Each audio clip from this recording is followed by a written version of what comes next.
pasteur, la vie que tu mènes là, c'est pas une vie agréable au Seigneur. Et elle disait que moi je suis la femme d'un pasteur, toi tu peux me dire quoi? Que je fais ce que je veux. La Bible dit que non, que c'est le cœur qui... Le Seigneur dit c'est le cœur qui regarde, mais il ne regarde pas l'apparence.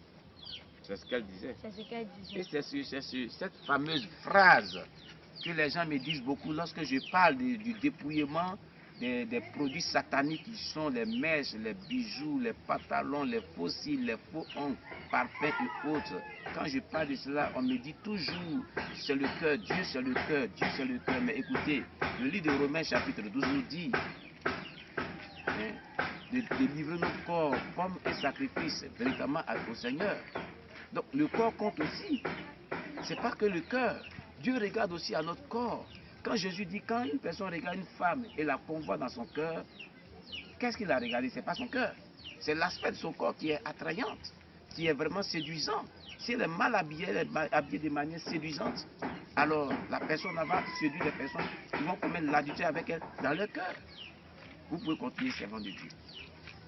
Bon, je reviens un peu à ce que l'homme déjà a dit. Il faut dire que non, c'est vrai, Dieu ne regarde pas forcément au cœur, mais regarde aussi à l'apparence. Même quand j'étais en enfer, Satan a eu à me dire que non. La Bible dit que ton corps est le temple du Saint-Esprit.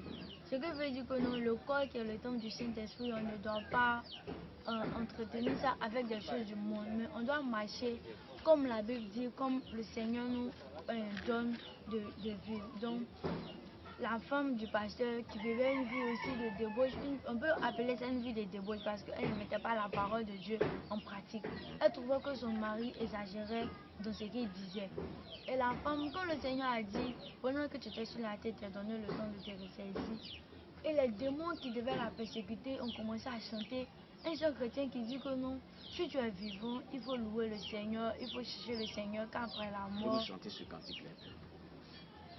Vous chantez ce cantique. Bon, comme il ne m'écoute pas trop, il va chanter un peu. Si tu es vivant, il faut louer.